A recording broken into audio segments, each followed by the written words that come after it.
La fille paralysée découvre accidentellement que les médicaments qu'elle prend depuis 18 ans ont une autre étiquette en dessous. Mais la maligne Jenny ne dit rien. Elle continue à prendre les médicaments que sa mère lui donne. Une fois que sa mère est partie, elle les recrache en cachette. Pour percer le mystère, elle attend que sa mère s'endorme et descend silencieusement. Elle allume l'ordinateur pour rechercher les effets du médicament. Mais l'ordinateur n'a pas de connexion internet. Elle comprend immédiatement que quelque chose cloche. Elle ne se doute pas que sa mère l'observe dans l'ombre. Jenny est née avec un handicap et de nombreuses maladies. Elle prend plus de médicaments qu'elle ne mange depuis qu'elle est petite. Elle n'a jamais vu son père. C'est sa mère qui l'a élevée seule. Elle n'a jamais pensé que sa mère pourrait lui nuire. Jusqu'à ce jour où sa mère rentre des courses. Jenny fouille dans les sacs pour prendre du chocolat. Mais elle tombe sur une boîte de capsules vertes. C'est exactement le médicament qu'elle prend. Sauf que l'étiquette porte le nom de sa mère. Pour éclaircir ce mystère, elle attend que sa mère arrose les fleurs à l'extérieur. Et utilise un outil pour prendre une bouteille de médicament dans l'armoire. Elle retourne dans sa chambre pour examiner la bouteille attentivement. En regardant de plus près, elle remarque que l'étiquette est en relief. Elle la décolle doucement et découvre une autre étiquette en dessous, avec le nom de sa mère écrit dessus. Jenny est persuadée que sa mère lui cache quelque chose. Le lendemain,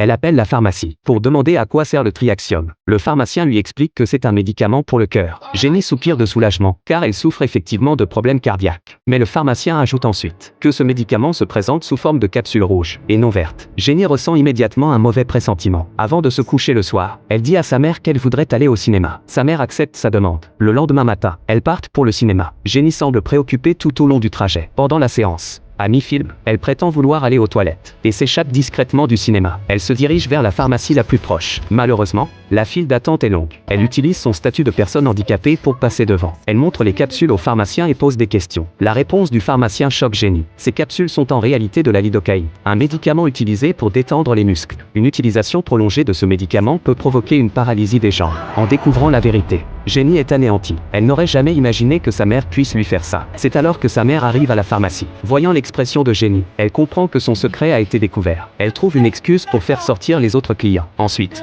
elle injecte une substance à Jenny dans la jambe. Jenny perd rapidement connaissance. Lorsqu'elle se réveille, elle est de retour à la maison. Elle monte sur son fauteuil roulant et tente de s'échapper. Mais elle se rend compte que la porte est bloquée. Sa mère a coincé le verrou avec une barre en bois. Jenny refuse de se résigner. Elle connecte plusieurs rallonges électriques pour allonger la portée. Elle prend un fer à souder, garde un peu d'eau froide dans la bouche, puis ouvre la fenêtre pour sortir. Elle rampe laborieusement avec ses jambes paralysées, face à la fenêtre en verre de la chambre de sa mère. Jenny chauffe le fer à souder et l'applique sur le verre, créant rapidement des fissures. Elle recrache ensuite l'eau froide sur le verre. Le choc thermique provoque l'explosion du verre. Jenny réussit à entrer dans la maison. Elle prend l'ascenseur pour descendre, mais découvre que sa mère a coupé l'électricité. Elle pousse son fauteuil roulant dans les escaliers, mais elle chute brutalement. Heureusement, elle ne subit que des éraflures superficielles. Jenny remonte sur son fauteuil et quitte la maison. En chemin, elle aperçoit un camion de livraison. Elle se précipite sur la route pour l'arrêter.